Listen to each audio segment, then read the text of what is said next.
अगर कोई मुंबई है, कोई महाराष्ट्र के किसी भी शहर में है, कोई पुणे, कोई गुजरात में है, मैं कसम खा के कह सकता हूँ तुम हट्टे कट्टे नौजवान क्यों ना हो, सेहतमंद क्यों ना हो, लेकिन माँ की आंख जब रात को 2 बजे खुलती है, 3 बजे खुलती है, माँ की कमर में दर्द है इसलिए नींद नहीं आ रही है, घुटने टूट रहे हैं इसलिए माँ सो नहीं पा रही है, लेकिन माँ तेरी मोहब्बतों को सलाम, तेरी अकीदतों को सलाम, तेरी औलाद की चाहत को सलाम। रात के 3 बजे भी अगर माँ के हाथ उठते हैं तो यही जुमले होते हैं, अल्लाह मेरी खैर है, मेरे बेटे को सलामत रखना, वो जहां भी रखे उसे खैरियत से रखना। और फिर हजरत की जात, लाल तो सारे ही माँ के होते, लेकिन जितना प्यार पीरों में मैंने हजरत को माँ से करते देखा ना, शायद कोई पीर इतना प्यार करता हो। हजरत जाते थे प्रोग्राम के लिए, निकलने की तैयारी होती थी और माँ बोलती थी ना ठहर जाओ, तो कसम खुदा की ऐसे हो जाते थे जैसे कहीं जाना ही नहीं है। और लोग बात किया करते थे, कुछ भी कहते थे, लेकिन परवाह नहीं करते थे। मुझे हुजूर का फरमान याद आता था, उमर काश आज मेरी माँ होती और मैं मुसल्ले पे होता, इशा की नमाज पढ़ाता होता, हुजरे से पर्दा हटता और माँ कहती बेटा मोहम्मद मेरी बात सुन जा। हुजूर फरमाते सहाबा मैं नमाज तोड़ देता, मुसल्ला छोड़ देता, माँ की खिदमत में चला जाता। तो सहाबा ने कहा था आका बंदगी छोड़ के बंदी की बारगाह में जाते। हुजूर फरमाते थे चुप हो जाओ, जब माँ राजी होती है तभी खुदा राजी होता है, जब माँ राजी होती है तभी खुदा राजी होता है। सरकार रईसुल अत्किया आज माँ दुनिया में नहीं, ये तो उनसे पूछो जिन्होंने माँ को खो दिया हो। माँ के बगैर जिंदगी कैसी हो जाती है। आज हजरत यकीनन आते आज भी, लेकिन आज मेरे ख्याल से स्वयं की फाता, जिसे तीजे की फाता कहते हैं, शाम तक सरकार फारिग होंगे। अगर आज हजरत का हुक्म यहाँ आने का ना होता ना, तो हम भी इंशाअल्लाह वही होते। लेकिन हजरत की ख्वाहिश है कि इसी महफिल में हजरत की वालिदा के इसाले सवाब की भी महफिल होनी है। हाँ, तो उम्मीद है सारे दीवाने इस नियत से भी बैठेंगे कि अजमेर वाले की महफिल है, और इस नियत से भी बैठेंगे कि जश्न कुरान की महफिल भी है, और इस नियत से भी बैठेंगे कि एक मखदूमा के इसाले सवाब की महफिल। सारे बैठेंगे ना इस नियत से। खुदा सलामत रख के जरा कह दें या रसूल अल्लाह।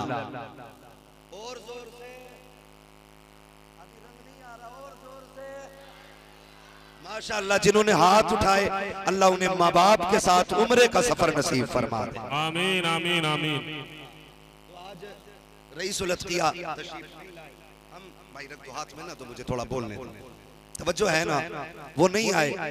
वो अक्सर हमसे फरमाया करते थे और जलसों में भी आपने सुना होगा, फरमाते थे हमारे हाथ क्यों चूमते हो, अगर चूमने हैं तो माँ बाप के हाथ चूमा कर। मुनफरिद पीर और भी हैं, मैं पीरों की मुखालफत नहीं करता, लेकिन किसी एक की तारीफ में दूसरे का रद लाजिम नहीं आता है। कोई ये ना सोचे कि भाई हमें बुरा क्या गया, लेकिन मैंने अपनी जिंदगी में सच कहूं 2 लोग देखे हैं जिन्हें देखो तो खुदा याद आता है। एक चेहरे को अख्तर रजा ताजु शरिया कहा जाता है, दूसरे चेहरे को रईसुल अत्किया उवैस मुस्तफा कहा जाता है। पीर बहुत देखे हैं और अल्लाह हर पीर को सलामत रखे, लेकिन जिसका चेहरा खुदा की याद दिला दे वो इन 2 जातों में जल्बे बखूबी नजर आते। और इनके सीने में दर्द भी है उम्मत का, दर्द भी है उम्मत का।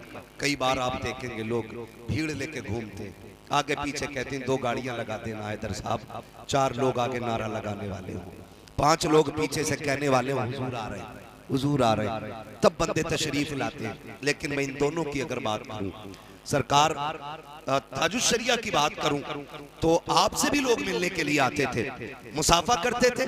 लोग कहते हैं ये तल्ख होते, लोग कहते हैं इनके लहजे सख्त हैं, लोग कहते हैं ये बात नहीं करते, लोग सोचते हैं कि इनके रंग अलग है। लेकिन मैं बताता हूं इनकी नीयतें अलग होती हैं, नीयतें अलग होती हैं, नीयतें अलग होती हैं। अंधभक्त सिर्फ बीजेपी में नहीं है, अंधभक्त इधर भी होते, अंधभक्त इधर भी होते। तो सुने बहुत गौर से मेरी बात।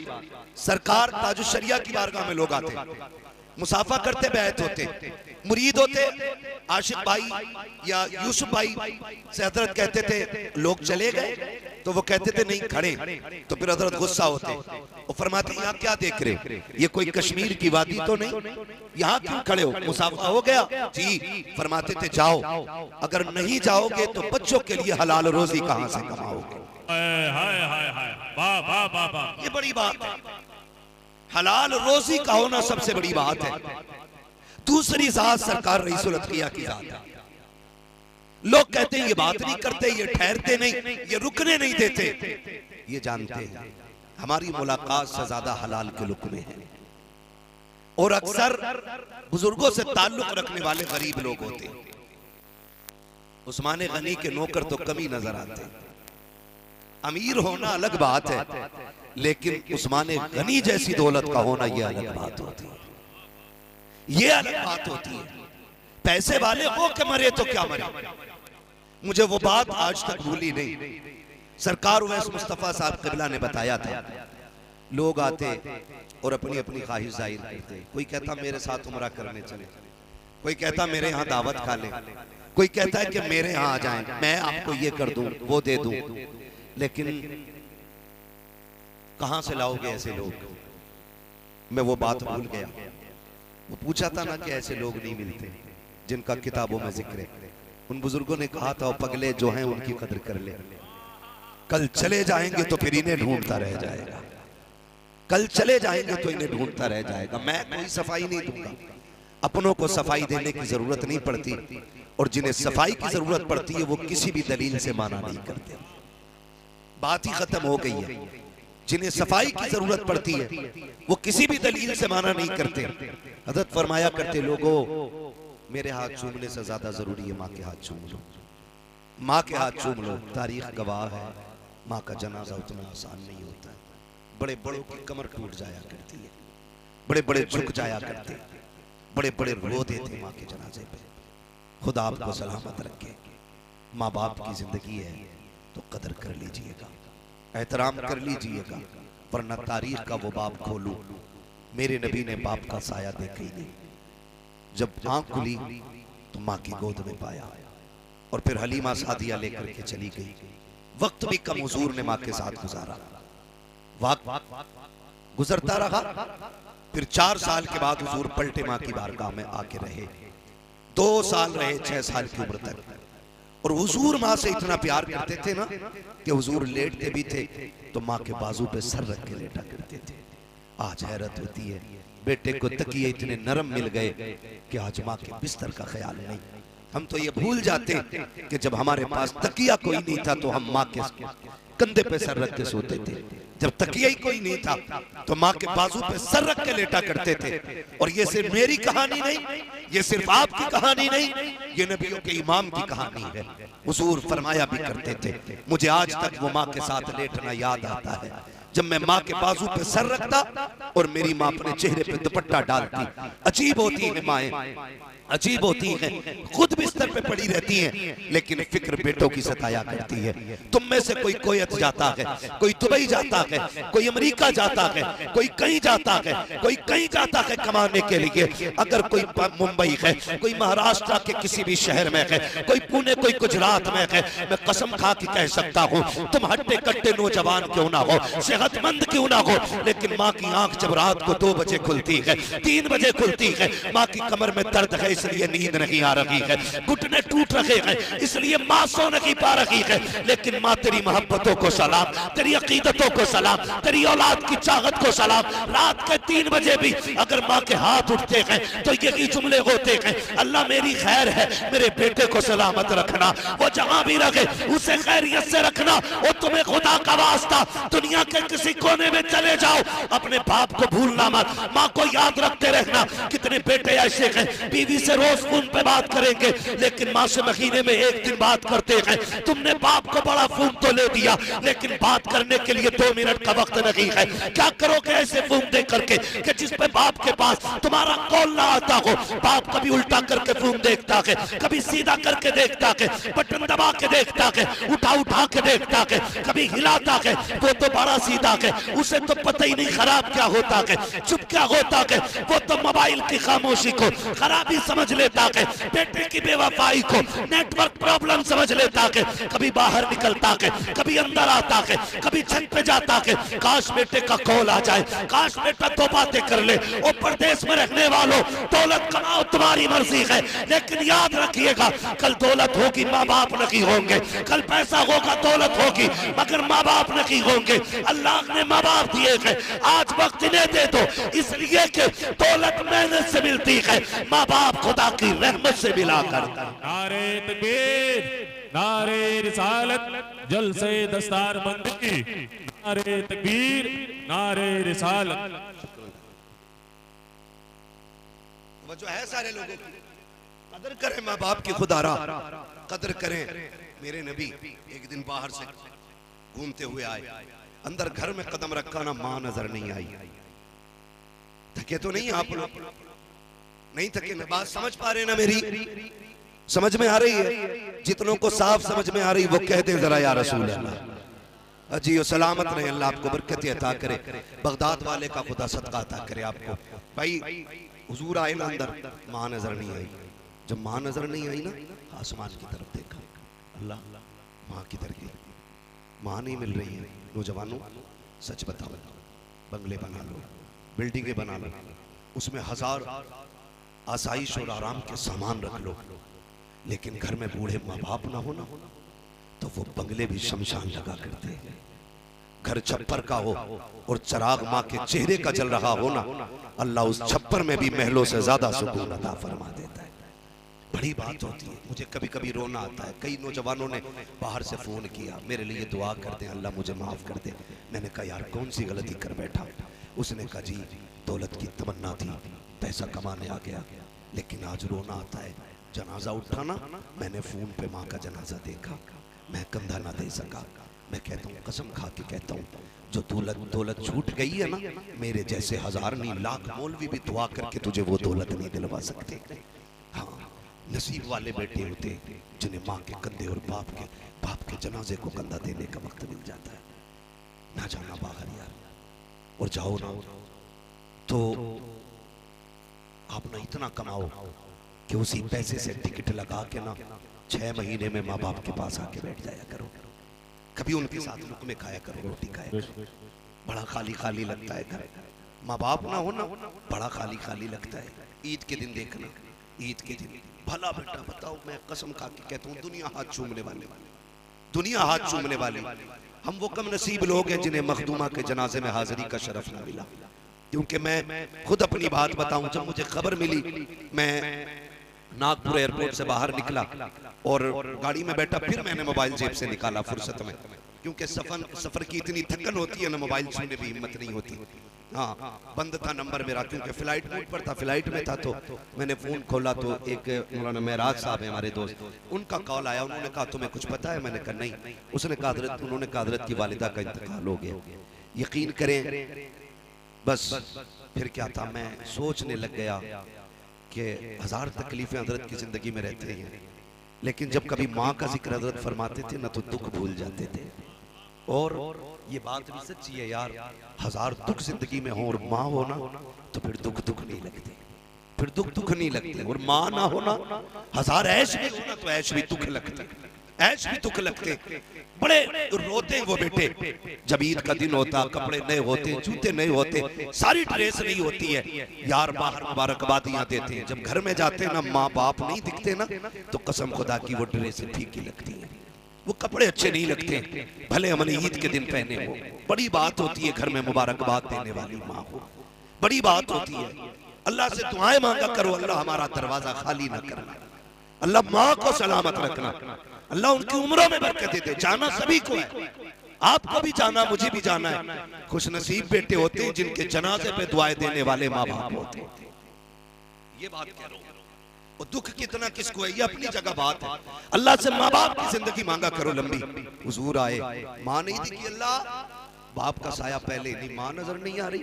रब ने महबूब के सीने पे इल्हाम नाजिल फरमाया, डाला दिल में, महबूब अंदर जा, माँ अंदर है। जब महबूब के दिल पे ये इल्का हुआ, हुजूर अंदर गए, देखा माँ चौखट पे बैठी हुई रो रही।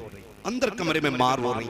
और बेटो कान खोल के मेरी बात सुनना, माँ को रोते देखा ना, हुजूर अंदर आए और माँ रो रही थी, तो हुजूर ने ना यूं गले में हाथों का हार बनाया और डाल लिया। माँ तो वो होती है जिसके लिए मेरा नबी भी रोया है, मेरा नबी भी रोया। आज हम क्या सोचते, आज हम पैसे वाले हो गए, आज हमारे पास दौलत है, आज किसी चीज की जरूरत नहीं। खुदा की कसम सारी दौलत एक पल्ले में रखी जाए, माँ बाप का चेहरा दूसरे पल्ले में रखा जाए, दौलत कम पड़ सकती है लेकिन माँ बाप के चेहरे का मुकाबला नहीं हो सकता, माँ बाप के चेहरे का मुकाबला नहीं हो सकता।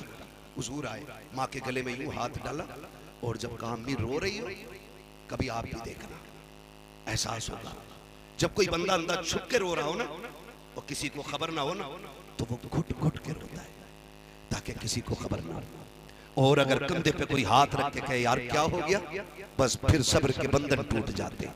फिर उसे लगता है कोई समझाने वाला आ गया, फिर उसकी चीख निकलती है। जब हुजूर ने कहा अम्मी रो रही हो, इतना कहना था, माँ की चीख निकल जाती है। हुजूर ने माँ के आंसू देखे, अल्लाह अकबर, कोई ऐसा लाल हो तो ला के दिखाओ जिसके तलवे चूमने पे जिब्रील को फख्र होता हो। वो माँ के गले में हाथ डाल के बैठा है, आका करीम ने अपने लब माँ के लबों पे रखे हैं। हुजूर भी रो रखे हैं, माँ भी रो रही है। आका कहते हैं अम्मी जान रो क्यों रही हो, क्या इस ख्याल ने रुला दिया है कि मैं यतीम हूँ, या इस ख्याल ने रुला दिया है रब ने आपको बेवा बना दिया है। अम्मी या इस ख्याल ने रुलाया है कि आपका बेटा कमजोर है। आका कहते माँ अगर ये लगता है तेरा बेटा कमजोर है तो आंसू पोंछ ले, रब ने तेरे बेटे को वो ताकत दी है, अगर तू कह देगी मैं आसमान के तारे तेरे कदमों में तोड़ के बिछाने की ताकत रखता हूं।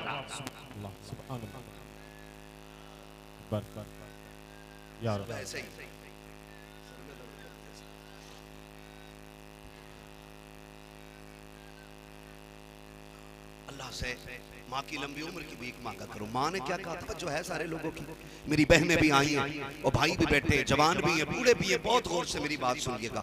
हुजूर की अम्मी ने क्या कहा, हुजूर की अम्मी के जुमले थे, नहीं बेटे आज मुझे तुम्हारे बाप अब्दुल्ला की याद आ रही है, आज तुम्हारे बाप अब्दुल्ला की याद आ रही है। मेरी बहन शोहर बड़ा अहम है, इतना अहम है शोहर की, शोहर जिस तरह पानी के लिए सांसों की जरूरत, सांसों के लिए पानी की जरूरत होती है, जीने के लिए धड़कनों की जरूरत होती है, एक औरत और बेवा के लिए शोहर उतना ही ज्यादा अहम होता है।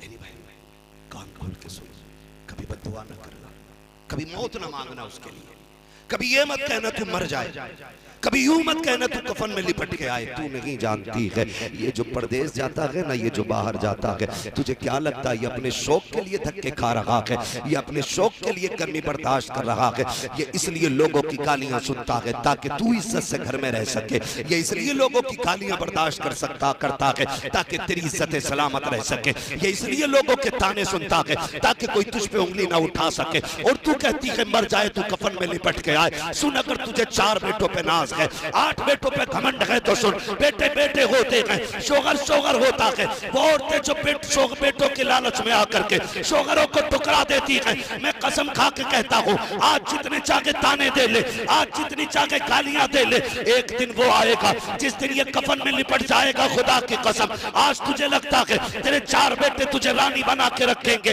नहीं, जिस दिन ये कफन में लिपटेगा इसकी मार्केट भी बांटी जाएगी, इसकी जमीन पे भी कब्जे किए जाएंगे, इसकी जायदाद पे झगड़ा होगा। कोई कहेगा दुकान मेरी है, कोई कहेगा जमीन मेरी है, कोई कहेगा बाजार मेरा है, लेकिन तू तकती रह जाएगी, कोई तुझे अपनाने के लिए नहीं आएगा। आज तेरी मर्जी से खाना बनता है क्योंकि शोहर सलामत है, आज तुझे हुकूमत की चाबियां दी गई है क्योंकि शोहर सलामत है। जिस दिन ये चला गया अपनी 2 रोटियों की इंतजार करेगी, कोई रोटियों को पूछने नहीं आएगा। इसलिए खुदा का वास्ता अल्लाह ने शोहर दिया है, ये परदेश जाया करे, बददुआ ना कर, दुपट्टा फैला, अल्लाह से कह मालिक तेरी अमान में दिया के खैरियत से भेजा के खैरियत से पहुंचाना, तू रो के रब को दिखा दे, अल्लाह हर बला से बचा के तेरा शोहर तुझे मिला दे।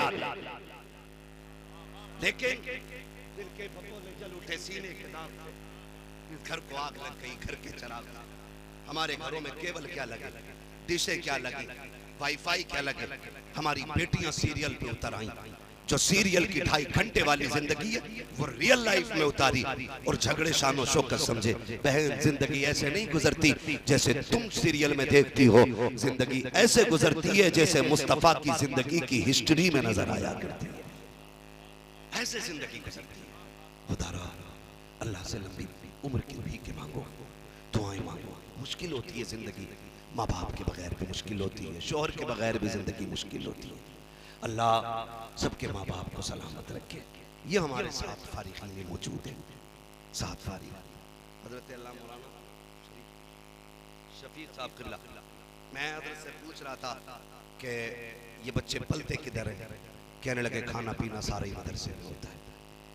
मैं उनको दुआ करता हूँ जो इन इदारों का ताउन करते हैं, अल्लाह उनकी नस्लों को बेहिसाब रोजी अता कर, जिन्होंने तेरे कुरान वालों के खाने का इंतजाम कर रखा है। बड़ी बरकत है। और मैं अक्सर एक बात कहता हूँ नौजवानों, हादसे, बलाएं, मुश्किलें ये ऐलान करके नहीं आती, अचानक आ जाया करती है।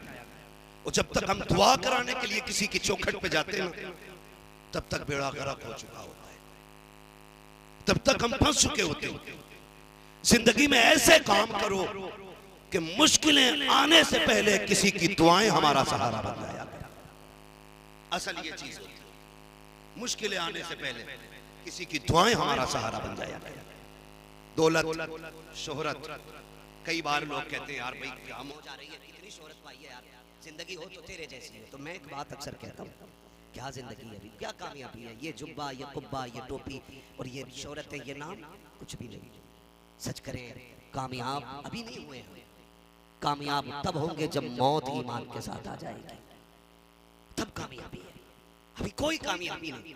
हसन बसरी ने गालिबन राबिया बसरिया को निकाह का पैगाम भेजा, तो बड़ी प्यारी बात राबिया बसरिया ने कही थी, हसन क्या चाहते हो? का निकाह।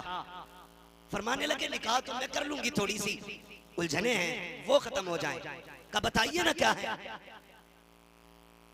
कहने लगे अभी एक टेंशन है, पता नहीं मौत ईमान पे आएगी कि नहीं। अगर गारंटी लो कि मौत ईमान पे आ जाएगी तो फिर मैं निकाह के लिए तैयार हूं। हसन बसरी कहने लगे ये तो गारंटी नहीं।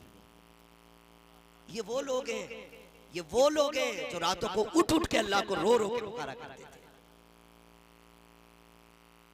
जिनके नामा अमाल में नाफरमानी मुश्किल से मिले। ये ऐसे लोग हैं। कह रहे मौत की गारंटी लो तो फिर निकाह करें। कहा ये तो कोई गारंटी नहीं है। का फिर तैयारी करने दो। अच्छा ये बताओ कब्र के सवाल दे पाएंगे जवाब हम उनका, ये गारंटी है? का ये भी कोई गारंटी नहीं। कहने लगे फिर तैयारी और करने दो। काम पुलसरात पार कर गए? का भी नहीं। का कर जाएंगे? का गारंटी नहीं। तो कहने लगी फिर तैयारी करने दो। ओ भाई हम कितने बेखबर हैं, कितने बेफिक्र हैं हम तो ऐसे रहते हैं जैसे कि हमने पुलसरात भी पार कर लिया, कब्र की मंजिलें भी कट गई हैं, मौत भी ईमान पे आ गई है। हम तो ये सोचे बैठे ना, तैयारी करो, तैयारी करो। और ये तैयारी कैसे होगी? फरमाया गया या तो आलिम बनना, या तालिबे इल्म बनना, या इनकी बातें सुनना, या इनसे मोहब्बत करने वाले बन जाना। 4 किस्में महबूब ने फरमाई। आलिम बनो, तालिबे इल्म बनो, इनकी बातें सुनने वाले बनो, या इनसे प्यार करने वाले बनो। आका ये ना बन सके, फरमाया फिर बर्बाद कर दिए जाओ। है तैयारी हमारे पास? नहीं ना। कोई कहता है ज़कातखोर जा रहे, कोई कहता ये चंदाखोर जा रहे, कोई कहता हराम की खाने वाले जा रहे। ये हमारा काम सोशल मीडिया पे, हमारा काम दुनिया देख रही है। ये वो मुजाहिद हैं जिन्हें पड़ोसी भी नहीं जान पाता है कि इन्होंने हिस्से का दीन का काम कितना कर लिया। ओ भाई हमें सोशल मीडिया पे देखते हो, हाथ चूमते रहते हो, पीछे लगे रहते हो। मैं कहता हूँ कभी रात की तन्हाई में इनका रोना देखो, कभी रात की तन्हाई में इनके मुसल्ले देखो, कभी रात के 3 बजे उठ के कुरान वालों को पढ़ाना देखो। असल दीन का काम ये करना है। कभी इनको उठ के सलाम किया करो, कभी आके कहा करो मौलवी मेहनत करना तेरा काम है, साथ देना मेरा काम है। कभी इनसे कहा करो ये इनकी कुर्बानियां, ये बहुत बड़े लोग हैं। अगर खुदा की कसम ये लोगों के ताने सुन के कुरान ना पढ़ाते ना, आज हमारे चेहरों पे दाढ़ियां नहीं होती। ये सही कह रहा हूँ, इसे खाली जुमलेबाजी ना समझना। हाँ, ये दाढ़ियां जो मौजूद है ना, इन लोगों की मेहनत की वजह से मौजूद है। आज जो मिंबर पे लोग बैठे ना, ये मदरसों की देन है। ये जो आज तकरीरें हो रही हैं, ये भी मदरसों की देन है। अगर ये बंद हो गए, कल कोई जनाजा पढ़ाने वाला नसीब नहीं होगा, नहीं होगा। क्या आज नहीं होता? इधर अब्बा की सांसें अटक रही हैं, वो बेटा भागा फिर रहा है। कोई हाफिजी मिल जाए, कोई हाफिजी मिल जाए, क्या हुआ? का अब्बा को सांस नहीं आ रही है, बेटा परेशान गए। ओ यार, तुझ पे तो तेरे बाप ने 10 लाख लगाया गया, तुझ पे 1.5 करोड़ लगा करके MBBS बनाया, तुझे तो इंजीनियर बनाया, बाप ने पूरी हस्ती बेच दी तब जाके तू काबिल बना था। काम नहीं आ रहा? कह रहा मौलवी जी मुझे ये नहीं आता है, मैं दुनिया के मामलात में माहिर हूँ लेकिन आखिरत के बारे में नहीं जानता हूँ। फिर तड़प के भागते हैं, काश कोई कुरान वाला मिल जाए, काश कोई कुरान वाला मिल जाए। फिर मिला कोई हाफिज कुरान का, चल तो सही, मेरे बाप की सांसें अटक रही हैं। जितनी देर में वो आया उतनी देर में बाप की हालत क्या हुई, ये कौन समझ सकता है? ओ मेरे अजीज, आज हमने दुनिया को फौकियत दी है, हम सिर्फ ये समझते हैं कामयाब वो है जिसने इमारतें छोड़ी हैं, कामयाब वो है जिसने बिल्डिंगें बना डाली हैं, कामयाब वो है जिसके पीछे बैंक बैलेंस रह गया है। नहीं, कामयाब वो नहीं है जो दौलत छोड़ के गया है, कामयाब वो है जो अपने पीछे कुरान पढ़ने वाले छोड़ के जाए। वो सबसे ज्यादा कामयाब है जो अपने पीछे कुरान पढ़ने वाला छोड़ के जा रहा। क्या पता है अभी? बोलो, मुसलमान यहाँ जीने के लिए आए कि मरने के लिए? बोले, जिन्होंने हाथ नहीं उठाए अल्लाह उन्हें मौत का यकीन दिला दे। बोलो, मरने के लिए आए कि जीने के लिए? सारे बोलो। बोल नहीं रहे, खाली हाथ उठा के कह रहे कहीं मलकुल मौत इधर ही ना हो।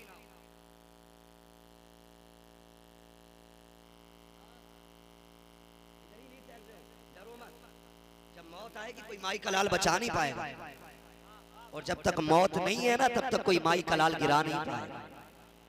मौलाए कायनात मौला अली रज़ी अल्लाह ताला अन्हु से कहा था, अली बड़े दुश्मन है तुम्हारे, एक दस्ता रख लो हिफाजत के लिए। हजरत अली ने कहा था क्यों? कहा कोई आप पे हमला करके शहीद न कर दे। आपने फरमाया था सुनो, मैं हुजूर की दरसगाह का पढ़ा हुआ हूँ, ईमान बड़ा पक्का है मेरा, ईमान बड़ा पक्का है, मैंने हुजूर के कदमों में बैठ के तालीम हासिल की है, बचपन से लेके आज तक मेरी तरबियत नबी ने की है।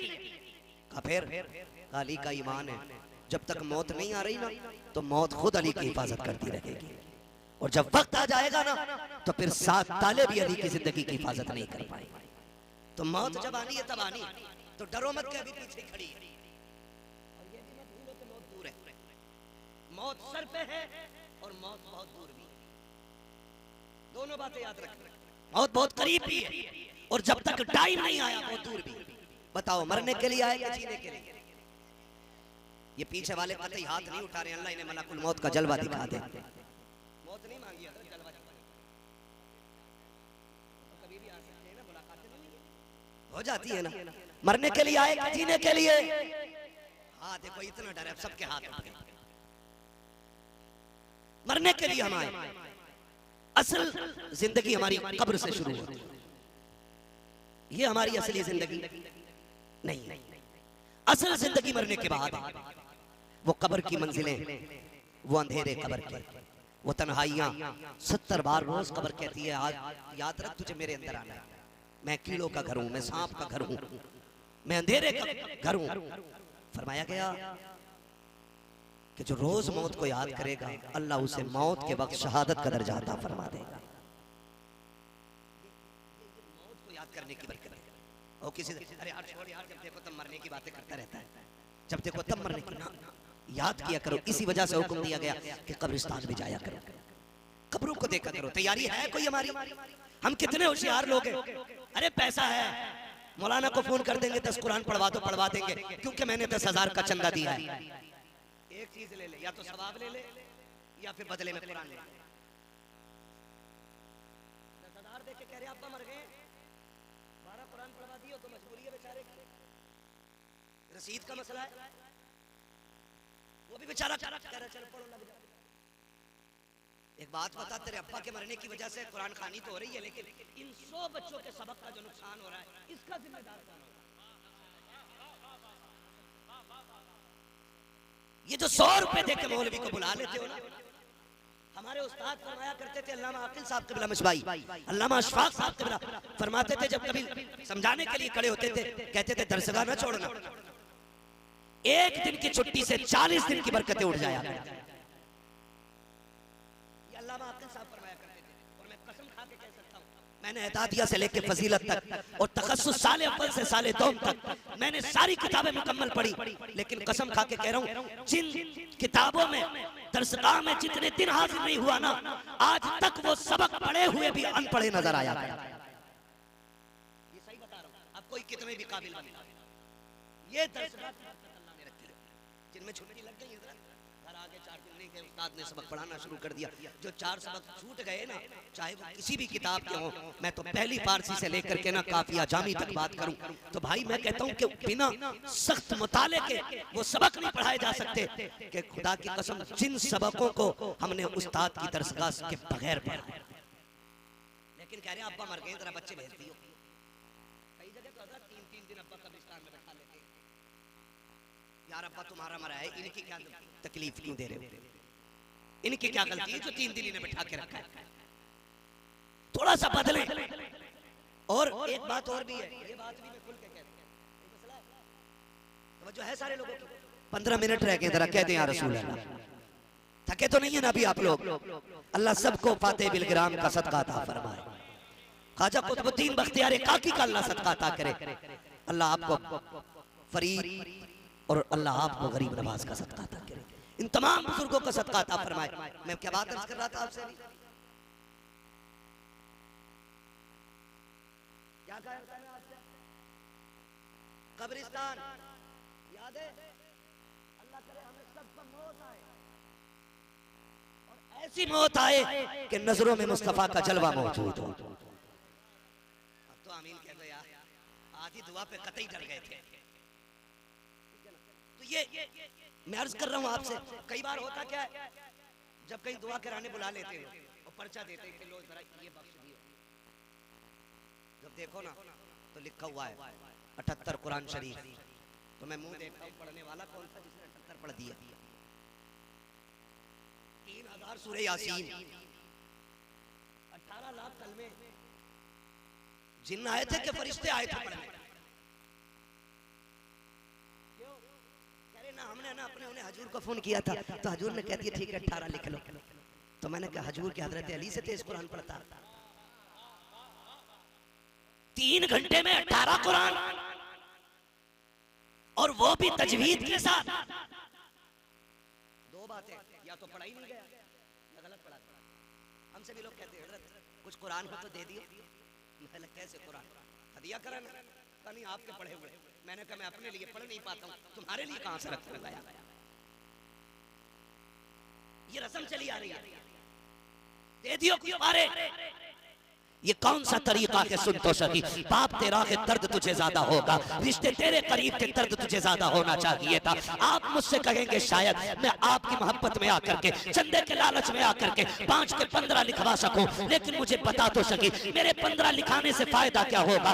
पेपड़े अगर 8000 कुरान भी लिख दिए गए तो नतीजा क्या होगा? और तुम्हें खुदा का वास्ता अक्लमंदी से काम करो, अपने बेटों को कुरान का कारी बनाओ, इनको कुरान दो, ताकि दुनिया में कोई अगर तेरे लिए कुरान ना भी पढ़े, तेरा तीजा हो के ना हो, 40वें की महफिल लगे या ना लगे, तेरे नाम के किसी के हाथ उठे ना उठे, एक बेटे को कुरान दे जाओ ताकि ये जहां भी बैठे कुरान पढ़े, किसी के हाथ ना भी उठे, अल्लाह तेरी कब्र में जन्नत की खिड़कियां खोल डाल। लेकिन शर्त है तेरा अपना बेटा कुरान पढ़ने वाला होना चाहिए, अपना बेटा कुरान पढ़ने वाला होना चाहिए। और ये कब होगा? जब आप अपने बच्चों को इन उलमा के हवाले करेंगे। कुछ तो कह देते हैं वो मौलवी के पास होना चाहिए, बड़ी पुरानी बातें करें, दुनिया चांद पे चली गई, अभी ये मुसल्ला ही लिए घूम रहे। मैंने कहा सुन, जो चांद पे गए वो मर के भी लौटे, और लौटे भी नहीं। कुछ तहतुस्सरा में गए, तहतुस्सरा तो बड़ी बात है, पनडुब्बी में बैठ के नीचे गए, न डुब्बी बची न पन बचा, न जिस्म बचा, लोग ढूंढने में लगे पड़े, गए किधर है? तो तुम उसकी बात कर रहे हो जो जान ले लेती है। और मौलवी मुसल्ला हाथ में देख के कहता सुन, चांद तक जाने के लिए आप रॉकेट का इस्तेमाल करके उड़ सकते हो, लेकिन मुसल्ला चांद से भी आगे ले जाता है। का ये कहां तक ले जाता है? का जहाज में बैठोगे चांद तक ले जाएगा, मुसल्ले पे बैठोगे ये तुम्हें खुदा तक ले जाएगा। इन्हें हल्के में मत ले, कोई कह रहा ज़कात हो रहे, कोई कह रहा चंदा हो रहे, अल्लाह की कसम मैदान क़यामत में पता चलेगा। जब नफ्सी नफ्सी का आलम होगा, सूरज सवा नेज़े पे होगा, लोग पसीने में डूबे हुए होंगे, कोई घुटने, कोई टखने, कोई कमर तक, कोई सीने तक, कोई नाक तक, कोई ठोड़ी तक, कोई अपने की गुनाहों के एतबार से अपने पसीने में होते खा रहा होगा ना।